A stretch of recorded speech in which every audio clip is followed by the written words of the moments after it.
Last Friday, we made some predictions about this brand new meta that we found ourselves in, and today we can use this past weekend's results to figure out how close we were. For those that missed it, there were 3 Battle Hardens and 1 Calling this past weekend, and as we expected, we saw Gravy Bones there at the top tables. We saw 2 Earth Heroes making their way into top 8s, a couple of Brutes scattered and smattered around, but one hero stood above the rest, and yes, that's right, the one that stood out to me is none other than the Calling winner, Syndra Drakai of Retribution.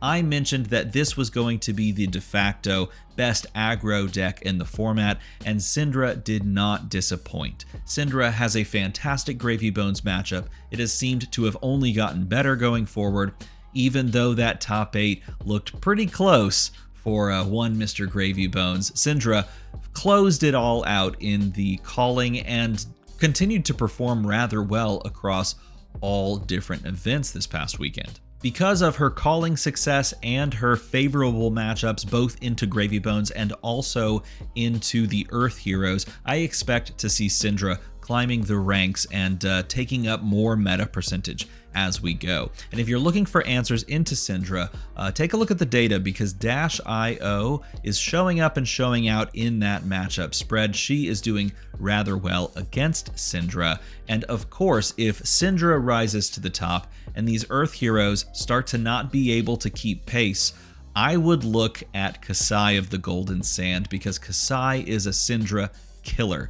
Anyone that knows how to play Kasai at a really high level can take that Syndra matchup and do some dirty things to Syndra. That being said, it's also a fun matchup and one that can be won by a nice Syndra high roll. Nevertheless, if Kasai is on your docket of perhaps decks that you haven't played, she might be a good pick if Syndra continues to rise in popularity. And here is that Calling top 8 breakdown. As you can see there, of course, Syndra Drakai of Retribution takes it down. Congratulations to Kojima Takia for picking up the win.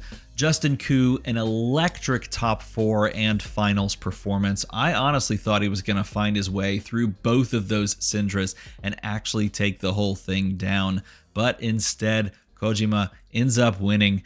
Right behind the two of them, we had the usual suspects of this meta: Verdant's Thorn of the Rose, another Syndra, Florian, and then 2 different Brutes, KO Armed and Dangerous, and Rhinar Reckless Rampage, and that was the story going into this top 8. I will also say I have lost a fair few games over the past couple of days against this new Rhinar, this new behemoth that is putting numbers on the board. It can do some work. And then Gravy Bones round out the top 8. So 2 Gravies, 2 Syndras, 2 Earth Heroes, and 2 Brutes. It's like exactly what you would expect in that top 8. And as a slight aside to the classic constructed metagame, they did of course run a battle hardened there in Shizuoka alongside of that Calling, and this was in the Living Legend format. And take a look at this top 8.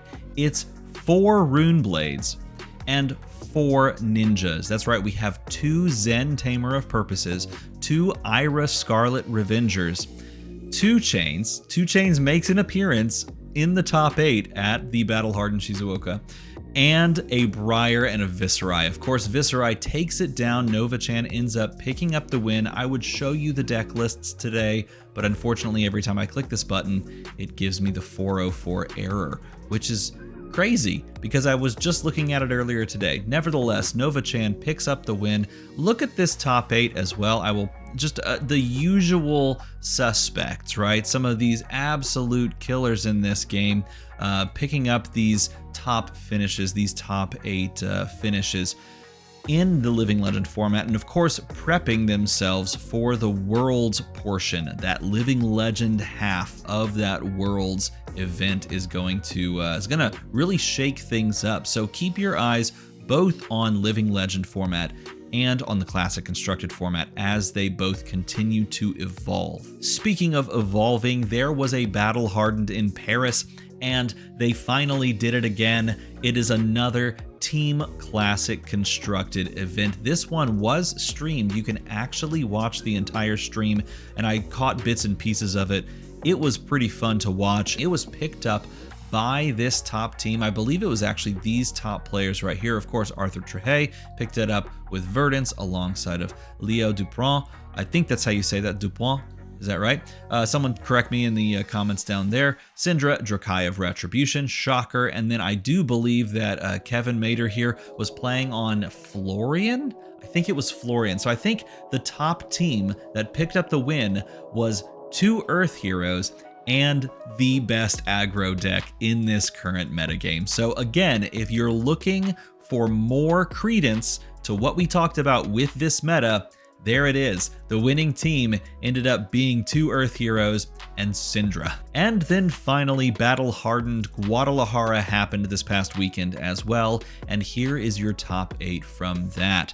None other than Sneep ended up winning on Verdant's Thord of the Rose. That was pretty cool to see, but we finally got our first peek at Acilio making his way back in. Besides that, though, of course, we did have Syndra, we had Florian, we had Verdance, we had Florian.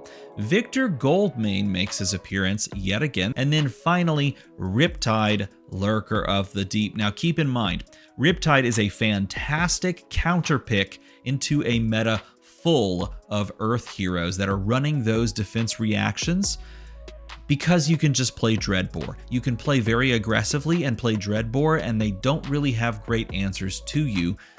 This is a pretty solid pickup if you're looking to finally play some Riptide and to do well fairly consistently.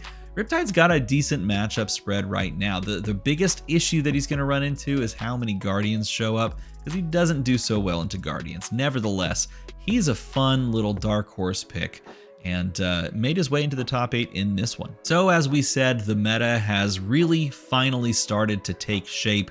We can see some data points, and it turns out it's exactly what we talked about, maybe exactly what we expected. It's Earth Heroes, it's a couple of Brutes, and it's Syndra. What's going to change? Well, it depends on how many people move over to the Syndra train and what that needle moving is going to do to the rest of these heroes. But that's your weekend update.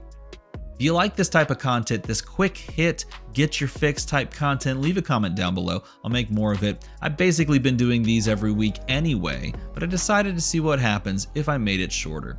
As always, everybody, thanks for watching.